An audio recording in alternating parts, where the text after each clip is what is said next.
En 2006, en el ya mítico panel de la Comic Con en el que Marvel Studios anunció que estaban desarrollando películas con el objetivo de algún día poder llevar a los Vengadores a la pantalla grande, una de las primeras que se anunció fue Ant-Man, dirigida por Edgar Wright. Sin embargo, si así fue esto, ¿por qué acabamos viendo la película casi 10 años después? Pues para saber eso, amigos, es de mi agrado informarles que después de un chingo de tiempo es necesario traer de vuelta la minisección La historia detrás de Ant-Man.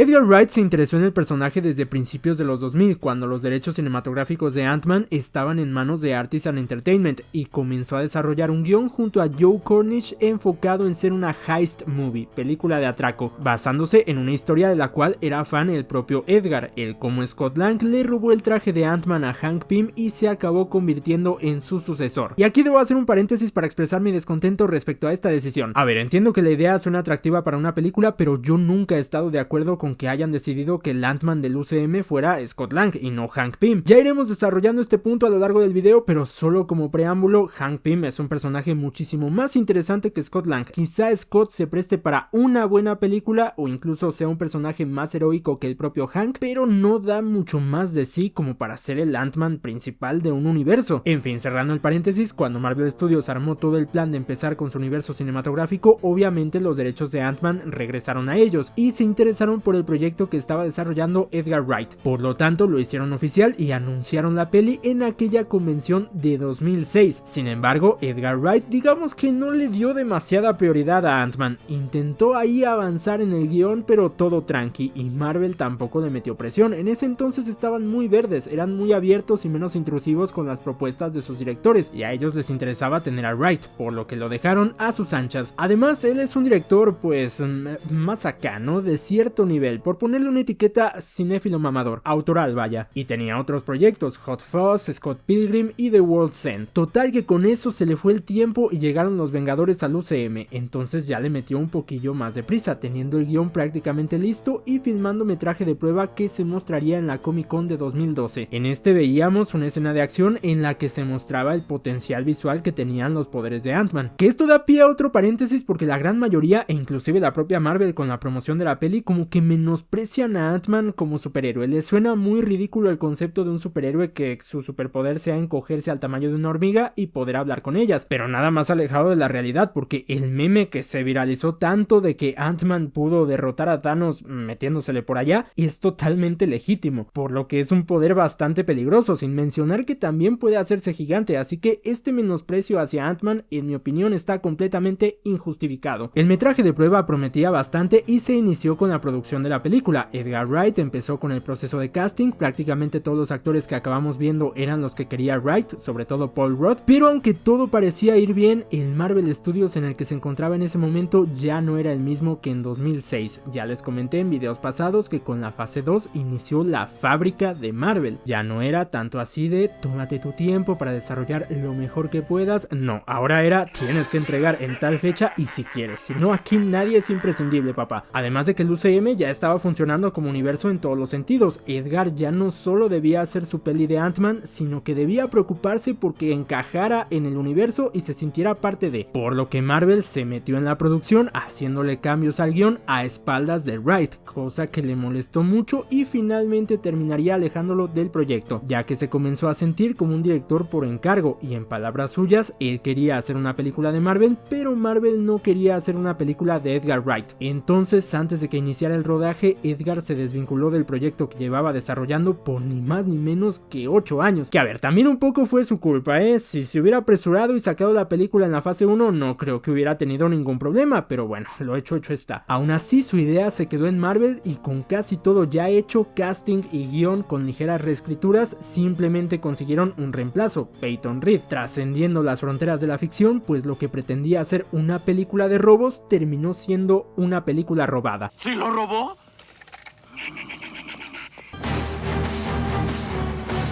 La historia comienza con un flashback de 1989 donde nos presentan a Hank Pym abandonando S.H.I.E.L.D. porque descubrió que estaban tratando de replicar su trabajo, y es que él es un científico de S.H.I.E.L.D. que descubrió unas partículas subatómicas con las que creó una fórmula capaz de encoger las cosas y secretamente actuaba como agente de S.H.I.E.L.D. / superhéroe conocido como Ant-Man. Y déjenme les sigo con los lloros respecto a por qué Hank Pym era mejor personaje que Scott Lang. Hank Pym en los cómics es un científico que, muy parecido a Reed Richards, está muy enfocado en su chamba y le apasiona demasiado la ciencia. Más adelante en los cómics y sobre todo en la serie de los héroes más poderosos del planeta, que es donde Hank Pym me parece un personajazo, se decidió retratar a Hank como un científico pacifista, detesta la violencia y si combate el crimen es precisamente para rehabilitar a los villanos, no para abarrotar los hospitales. Y esto se combinó muy bien con el hecho de que él es originalmente el creador de Ultron. En los cómics Ultron solo era un proyecto de robótica y es como en la película que nada más crearlo se rebeló contra él, pero nuevamente en los héroes más poderosos del planeta, joder, qué buena serie, Hank creó a Ultron como un robot asistente enfocado en ayudar a rehabilitar a los villanos de su prisión, conocida como la Casa Grande. Ultron es como su hijo, fue creado en base a sus patrones cerebrales, es un reflejo de él, para bien y para mal, ya que lo que no sabía Hank es que él no estaba tan bien de la mente como creía. En la serie, Ultron no tenía permitido efectuar ningún tipo de violencia, pero hubo un punto en el que los Vengadores necesitaban la ayuda de todo ese ejército de Ultrones, por lo que Hank se vio obligado a desbloquear ese freno en su programación y eso acabó llevando a que Ultron se convirtiera en el villano que todos conocemos. Y a raíz de lo que pasó tanto en la serie como en los cómics, pero más en los cómics, Hank también llegaría a desbloquear ese lado villanesco de su creación, pues sería sobrepasado por la culpa al punto de desarrollar un trastorno bipolar e incluso una especie de esquizofrenia, que lo haría no solo tener un capítulo muy oscuro en su vida donde se descontó a su mujer, sino que también crearía un alter ego más violento llamado Yellow Jacket, como sacando todo ese lado oscuro que reprimía en cierta forma cuando era pacifista, al punto de que textualmente llegó a decir: yo maté a Hank Pym. Sí, muy a lo Darth Vader, un despapalle mental que te da para toda una trilogía, pero no, nuestro querido Edgar prefirió al ladronzuelo que no puede pagar la manutención. ¿Estás estúpido? Volviendo con la historia, a Hank le molesta que estén intentando recrear su fórmula, por lo que decide abandonar S.H.I.E.L.D. y guardarse su descubrimiento hasta la tumba. 26 años después conocemos a nuestro protagonista Scott Lang, un ingeniero eléctrico que trabajaba en una compañía llamada Vista Corp que estafaba a sus clientes cobrándoles de más. Es que se pasa la comisión. Scott descubrió esto y le llegó el complejo de Robin Hood, procediendo a usar sus habilidades para redistribuir el dinero robado a las cuentas de todos los clientes, lo que obviamente lo llevó a prisión. Le costó 3 años de su vida y perderá a su pareja con todo y su hija Cassie, por lo que ahora que finalmente cumplió su condena pretende seguir con su vida con todo legal para poder ser un buen padre, pero no le va a ser fácil porque nadie le quiere dar chamba a exconvictos, lo cual hace bastante irónico el sistema de justicia criminal, pero bueno, así es la vida. Si no hay trabajo, no hay dinero para pagar la manutención, así que no va a poder ver a su hija en un largo tiempo. Y miren, aunque no esté nada de acuerdo con que Scott Lang sea el protagonista, entiendo el punto. A comparación de Hank, creo que su historia y motivación se asimilan más a las de un superhéroe. Su razón de ser en todo momento va a ser su hija y eso es muy bonito, pero pues solo te da para una peli. Y es lo que creo que veía Edgar, él solo quería hacer una peli de Ant-Man. Después de aquí, Scott Lang solo sobrevive como personaje por el carisma de Paul Rudd. Hay nulo desarrollo o evolución, solo es chistoso. Y hablando de comedia, Scott tiene la suerte de tener compas ex convictos que comparten su departamento con él. David Dastmalchian, este güey que fue consumido por su personaje, creo que está en la cárcel o algo así, y el mejor de todos, Luis, un compatriota con una forma increíble de contar historias. And he tells me about this girl Emily that we used to kick it with. It was actually the first pair of boobs that I ever touched. It's the wrong details. Y precisamente por una de estas historias, Scott decide volver a las andadas porque necesita dinero y si nadie quiere darle empleo, va a pasar muchos años más sin poder ver a Cassie. Entonces accede a entrar en la casa de un viejo que según guarda algo muy especial en su caja fuerte y después de mostrar sus habilidades como ladrón, bastante impresionantes la verdad, se encuentra solo con un traje, nada más, por lo que el golpe fue un fracaso, pero igual se lleva el traje a ver si le sirve de algo y así descubre sus habilidades. Y wow, pese a que en Age of Ultron comenzamos a ver entender un poco de la decadencia de los efectos visuales de Marvel, no es de ley que suceda en todas las películas. Esta es un claro ejemplo, los efectos aquí y el cómo están diseñadas las escenas que te muestran a Ant-Man encogido son fenomenales, un 10 absoluto. Y saben, yo siempre he tenido la sensación de que esto fue gracias a Edgar Wright, porque en las siguientes esto se perdería completamente, pero no, en realidad sí es mérito de Peyton Reed, Edgar no dirigió nada de la peli. Sin embargo, tengo una teoría y es que en el guión se debe detallar cómo va a ser la escena y creo que Wright plasmó perfectamente el enfoque que quería para estas escenas y así Peyton junto a los de VFX llevaron a cabo estas maravillas, porque en serio las escenas son muy buenas y no volveríamos a tener nada parecido, por lo que desde mi punto de vista si esto salió tan bien fue por el enfoque y el trabajo previo de Wright que dejó antes de salir de la película. Capaz que igual ya había discutido con los de VFX cómo iban a hacer las escenas, dejándoles storyboards o algo así, puede ser. Ay, por cierto, el diseño del traje está perrísimo, mucho se habla del overdesign que tienen los trajes del UCM llenos de líneas y cosas, pero a este todos los detalles le quedan súper bien, se siente como un traje real, verdaderamente funcional y encima respeta el diseño original. Un 10 este traje. Scott se asusta con lo que puede hacer el traje y como no, se le tuvo que ver el rifle a Luis todo oversize, así que mejor lo regresa de donde lo tomó, pero esta vez sí lo agarra la pasma y justo lo agarra el novio de su ex, que es policía, para acabarla de fregar. Sin embargo, aparece en su rescate el mismísimo Pym, que deja ver que todo esto del robo fue arreglado por él. Y a ver, sí, yo sé que es muy inteligente Pym, pero no mames, el plan estaba súper rebuscado. Le dijo a la que le limpia la casa que estaba forrado en pasta para que ella le dijera al novio y a su vez él le dijera a un compa de su equipo de quién sabe qué, que a su vez es compa de Luis y él le dijera a Scott. Que conocía a otro, que conocía a otro, que conocía a otro, que conocía a otro. Esto no es planeación, pero para nada, aquí hay que asumir que ocurrieran un chingo de cosas para que le saliera bien. En fin, con el traje y ayuda de unas hormigas consigue sacar a Scott de la cárcel y lo secuestra. ¿Con qué fin? Bueno, a la par de que todo esto ocurría, Hank tiene un problema y es que no solo están a punto de quitarle la compañía, sino que su aprendiz, Obadiah Stane, pero más joven, Darren Cross, finalmente descubrió cómo replicar las partículas Pym. Esto era algo de lo que era muy fan Darren y que Hank se lo había ocultado desde que lo conoció, por lo que le agarró resentimiento y creó un traje como el de Ant-Man al que piensa producir y vender en masa llamado el Yellow Jacket. Ya que no pensaban adaptar todo el arco de Hank, pues mejor reescribieron al personaje para que fuera un villano con los mismos poderes que el héroe. No es nuevo. Hank necesita evitar que ese traje salga a la luz y por ende necesita robárselo. Ahí es donde entra Scott. Él se enteró de él por su robo en Vista Corp, se impresionó por sus habilidades y quiere que use su traje para robarse el Yellow Jacket, ya que él no puede usarlo más debido a secuelas mentales que le quedaron por usarlo demasiado. Que esto es algo que introdujeron aquí pero que nunca tuvo repercusión, o sea, Scott sigue usando el traje como si nada y lo usa muchísimo más cabrón que Hank, así que es una excusa medio tonta. Creo que quedaba mejor que simplemente dijera que ya le dolía la rodilla. Y bueno, además de esto también ve en Scott su posible sucesor, pues ambos tienen la misma meta, reconectar con su hija. Scott solo debe pagar el chivo para hacerlo, pero Hank la tiene más difícil porque su hija Hope lo odia, ya que nunca fue buen padre desde que su madre murió, y pese a que ella puede y quiere usar el traje para hacer el trabajo, Hank no se lo permite, haciéndole creer que no confía en ella. Un drama familiar, porque en realidad la razón por la que Hank no la deja usarlo es porque tiene miedo de perderla como a su madre. Aquí, pese a que Hank no es el Ant-Man principal, mínimo respetaron su historia más o menos, pues su esposa era Janet Van Dyne y también le ayudaba con sus misiones superheroicas como la avispa, con un traje muy fiel al de los cómics también. Sin embargo, en una de sus misiones, en la que tenían que desarmar un misil, como no podían abrirlo, Janet decide sacrificarse encogiéndose a nivel subatómico para desarmarlo, aparentemente muriendo, o eso quisiéramos. Tras todo este drama, aunque los tres no se llevaban muy bien, ahora sí se entienden y se enfocan en entrenar a Scott para que aprenda a usar el traje y efectúe el golpe. Insisto, las escenas de él en miniatura son buenísimas y las hormigas están súper bien hechas, y un detalle bastante cool es que Scott les va a poner nombres con la palabra Ant a todas las que pueda a lo largo del UCM. Scott aprende a usar el traje y para hacer el robo Hank necesita quién sabe qué cachivache de un viejo almacén, que resultó no ser tan viejo, pues es donde hicieron el complejo de los Vengadores. Esta escena me queda claro que fue una de las reescrituras del guión, pero no siento que haya quedado mal, Como les dije en videos pasados, Marvel buscaría cómo amortiguar siempre la pregunta de ¿dónde están los Vengadores?, metiendo algún cameo de uno. El de aquí es Falcon, que se echa un tiro con Ant-Man donde sale perdiendo vergonzosamente, y pensar que en unos cuantos años le va a aguantar unos putazos a un Hulk.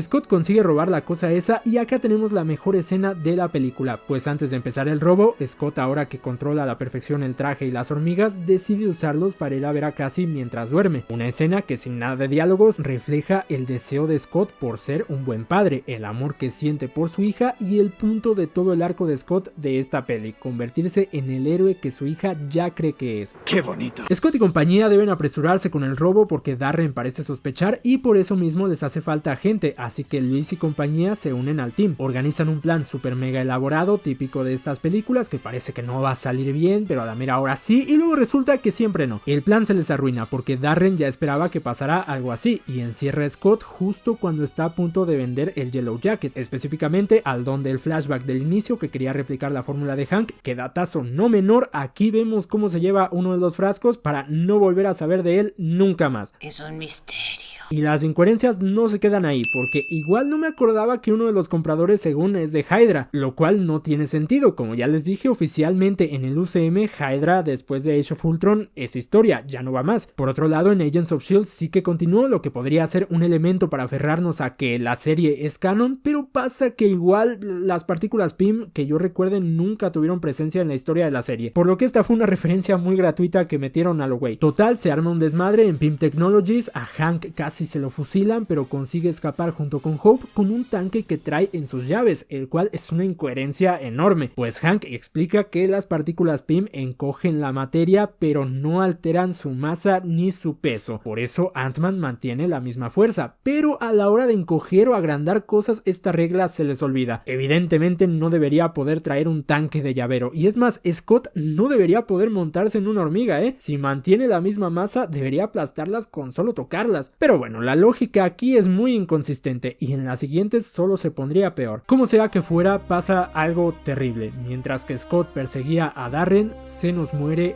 Anthony. Tranquilo. ¡No! Tranquilo. Mira que es difícil darle una hormiga con una bala, pero la vida es así de dura. Darren no puede librarse de Scott y mejor se pone el traje para vergárselo él mismo, con la ventaja de que tiene rayos láser de Star Wars. Tenemos una pelea muy extensa, primero en un maletín, luego en una piscina y se extiende hasta el cuarto de Cassie, peleando sobre un Thomas and Friends. Acá no se limitaron y aprovecharon el concepto de encogerse para mostrar la mayoría de situaciones posibles. Darren va ganando porque su traje está machetado, por lo que Scott solo ve posible vencerlo aplicando la misma que Janet, encogerse a nivel subatómico para darnos el último mochado de la fase 2, que quizá no robó, pero era bastante perro y calvo. Eso no es malo, necesitamos mocharle la mano al que robe. Y acá conocemos el reino cuántico, un lugar abstracto que técnicamente sí existe, lo más diminuto de la realidad y la existencia, que acá representan bastante bien, lleno de figuras abstractas y trambólicas. Y recuerdo que en aquel entonces los de Marvel salieron a decir que esto tendría importancia después. Yo jamás pensé que tanta, pero sí la tendría, para bien y para mal. Todo parece que se acabó, pero se acuerda de que trae el cinturón en M para Mini, cuando debería de estar en W de Brande, así que sin mucho problema vuelve a la normalidad. Gracias a que Paxton, su socio, presenció toda la pelea, Scott se libra de la cárcel por haberse escapado hace rato y le permitirán ver a Cassie solo por ser un superhéroe. Que acá viendo esta escena, además de que qué bien actúa la niña, por increíble que parezca, lo hace mejor que su versión de 18 años, el personaje como tal tiene mucha suerte, ¿no? Una madre amorosa, una casa bien vergas, un padrastro policía chido, un papá superhéroe y una hormiga mascota. ¿Qué más se puede querer en esta vida? También todo se arregla entre Hank y Hope, recuperando su compañía, e incluso le llega a confiar a Hope su propio traje de la avispa. Y además, gracias a que Scott volvió del reino cuántico, Hank reaviva la esperanza de encontrar a Janet, que de hecho sí tuvo un cameo cuando Scott andaba por ahí. Y por último, meses después, Luis le llega con otro trabajo, pero esta vez más superheroico, pues se corrió la voz entre muchos randoms y el mismísimo Stan Lee de que Falcon está buscando un tipo que se encoge, pues al mismo tiempo los Vengadores están teniendo una disputa pública y Steve y Sam están ocultando al pibe soviético. A pesar de que el director original abandonó la producción, Ant-Man salió bastante bien. Dejando de lado mis descontentos con las elecciones tempranas de la historia, la verdad, la historia de Scott sí dio para una buena película de comedia y atracos. En sí, la idea de Edgar no creo que se haya alterado tanto, y en parte creo que eso es lo que la hace buena, porque las siguientes dos son una basura. Me muero de ganas por llegar a Quantumania y obtener mi esperada redención. Y aplicando la lógica, si en toda la trilogía tienes en común dos mierdas y Peyton Reed, queda más que claro que lo lo que salvó a esta de la ruina fueron las ideas y el guión base de Edgar. La peli es muy entretenida, Scott aquí además de ser chistoso es un buen personaje, Hank y Hope también funcionan bastante bien, la historia es buena, es divertida, tiene buena banda sonora, el tema de Ant-Man combina esa emoción y suspenso de un atraco con lo que al menos yo interpreto como pequeños saltitos que representan sus poderes. Quizá lo único mediocre de la peli es el villano, que es bastante desechable, se siente como una copia de Obadiah Stane, aunque bueno, es 1000 veces mejor que en lo que se acabaría convirtiendo,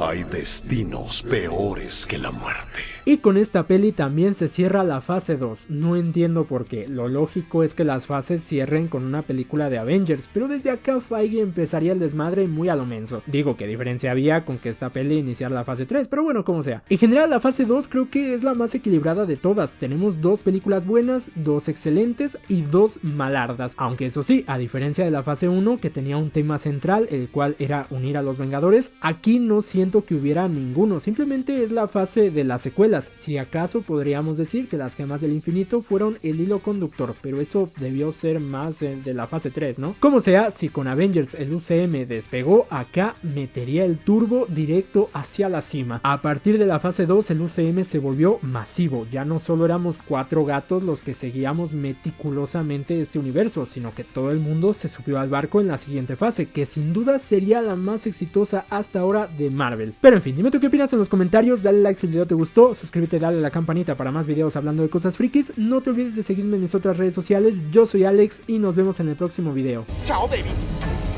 Ahora piérdense, digo adiós, no, era en serio, piérdense. I love to sing about the moon and the June and the springer.